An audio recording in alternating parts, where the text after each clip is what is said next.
Assalamualaikum warahmatullahi wabarakatuh. Ketemu lagi dengan INTV, TV Masa Depan. INTV akan membahas tentang ulama besar di Indonesia. Sebelum lanjut ke pembahasannya, jangan lupa subscribe terlebih dahulu. Bila cerita Nabi Muhammad SAW dari lahir hingga wafat, sebagian besar umat muslim sudah mengetahui bagaimana kisah Nabi Muhammad beserta mukjizatnya. Cerita kehidupan ini bukan hanya sekedar cerita saja, melainkan menjadi panutan untuk menerapkannya dalam kehidupan. Mengingat bahwa sangat banyak sifat baik darinya. Umat Islam sudah sering memperingati Maulid Nabi sebagai peringatan hari lahir Nabi Muhammad SAW. Bagaimana kisah perjalanan hidupnya sampai wafat banyak memberikan pelajaran meskipun tidak selalu mudah dan bahagia. Rasulullah tetap mendapatkan tantangan dan cobaan dari Allah. Inilah cerita singkat Nabi Muhammad SAW. Nabi Muhammad lahir di Makkah hari Senin, 12 Rabiul Awal pada tahun 571 kalender Romawi, 1450 tahun yang lalu. Rasul lahir dari ibu bernama Aminah dan ayahnya bernama Abdullah. Tahun tersebut juga disebut sebagai tahun gajah, yakni tahun ketika pasukan gajah di bawah pimpinan Abraha Habasyah tengah menyerang Ka'bah. Allah SWT pun menghentikan aksi mereka dengan segala kebesarannya. Burung ababil pun datang menjatuh batu-batu untuk mendatangkan wabah penyakit. Kisah kelahiran Nabi Muhammad ini ada di dalam surah Al-Fil yang memiliki arti tahun gajah.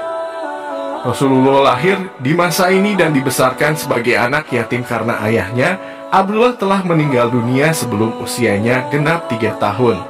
Semasa kecilnya, akhirnya dibesarkan oleh kakeknya Abdul Muthalib. Pada saat Nabi lahir, seorang ibu bernama Halimah Sa'diyah dengan ikhlas mau menyusui Muhammad meski ASINya sulit keluar.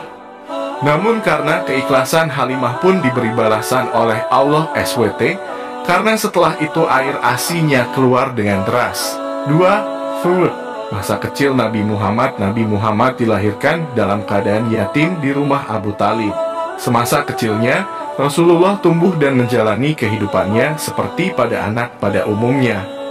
Adanya tradisi Quraisy pada zaman dahulu, pada hari ke-18 membuat ibunya harus menyembunyikannya di pedalaman. Tradisi Quraisy tersebut membuat Nabi Muhammad tidak bisa merasakan kasih sayang ibunya sampai berumur 8-10 tahun.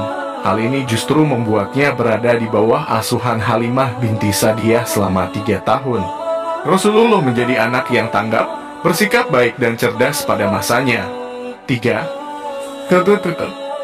Masa remaja Nabi Muhammad. Pada masa-masa, Nabi Muhammad terjaga dari perbuatan merugikan kawan sekitarnya.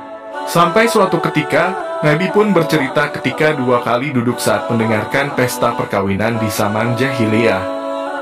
Allah justru menutup telinganya sampai tertidur dan terbangun esoknya.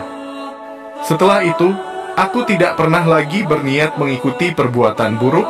HR Tabrani. Muhammad yang menginjak usia 20 tahun di Mekah yang bertepatan peristiwa Harbul Fijar antara kabilah Quraisy melawan Qais dan Ailan. Wafat Nabi Muhammad menjelang dewasa. Menjelang usia Nabi Muhammad yang dewasa, membuatnya semakin menekuni dunia bisnis. Nabi pun berdagang dengan kawan terbaiknya yakni Sa'ib bin Abi Sa'ib. Barulah pada saat berusia 25 tahun, Rasulullah menjalin kerjasama bisnis bersama wanita kaya raya yakni Siti Khadijah. Perkenalan Muhammad dengan Khadijah memang berawal dari dunia perniagaan. Perempuan ini biasa membiayai kafilah perdagangan Mekah ke Suriah untuk nanti membagi keuntungan bersama mitranya. Hal ini menjadi alasan bagi mereka berdua dalam melakukan perjalanan dagang tersebut. Buku sejarah hidup Nabi Muhammad SAW menceritakan berbagai tanda kerasulan yang sudah terjadi sejak beliau masih anak-anak, serta perjalanan hidupnya yang begitu banyak rintangan. 5. Pernikahan Nabi Muhammad dan Khadijah. Banyaknya kegiatan perdagangan yang melibatkan mereka berdua membuat Khadijah merasa kian tertarik. Perempuan ini akhirnya mengutus seorang sahabatnya, Nafisah binti Umayyah, untuk menyampaikan keinginannya yakni melamar Muhammad. Muhammad SAW pun menyampaikan kabar gembira ini kepada paman-pamannya. Salah satunya yakni Hamzah bin Abdul Muthalib lantas mendatangi rumah Khuwailid bin Asad dengan Muhammad untuk melamar Khadijah. Maka menikahlah mereka berdua ketika Nabi berusia 28 tahun. 6. Nabi Muhammad mendapatkan wahyu pertama sebelum menjadi Rasul. Nabi Muhammad sudah mendapatkan beberapa karunia istimewa dari Allah seperti wajahnya terlihat bersinar dan bersih. Hal ini nyatanya menjadi pertanda kebesaran Allah yang menandakan akan datangnya Nabi terakhir dengan kedudukan tertinggi sampai akhir zaman. Nabi Muhammad mendapatkan sebuah mimpi ketika malaikat Jibril menghampirinya. Rasul pun sedang menyendiri di dalam gua Hira, tepatnya di samping Jabal Nur. Turunlah wahyu pertama yang ia bawakan dari Allah, yakni surah Al-Alaq 1:4-7. Dakwah pertama Nabi Muhammad. Nabi Muhammad akhirnya memulai dakwahnya secara terang-terangan pada keluarga paling dekat, yaitu kalangan Bani Hashim. Hanya Ali bin Abu Thalib yang mau menerima dan memutuskan untuk beriman kepada Allah. Sementara Abu Thalib ikut melindungi Rasul saat berdakwah. Dakwah secara terang-terangan ini selalu mendapatkan pertentangan oleh kaum Quraisy. Bahkan beberapa orang menuduh Nabi Muhammad gila dan melemparkan kotoran ke tubuh Nabi.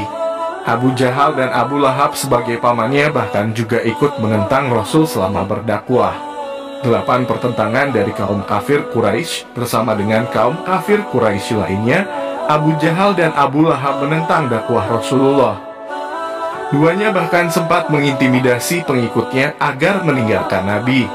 Mereka khawatir jika ajaran dari Muhammad hanya bisa merusak agama nenek moyang, yakni menyembah berhala. Banyak dari kaum Quraisy yang mencoba segala cara untuk membunuh Nabi Muhammad.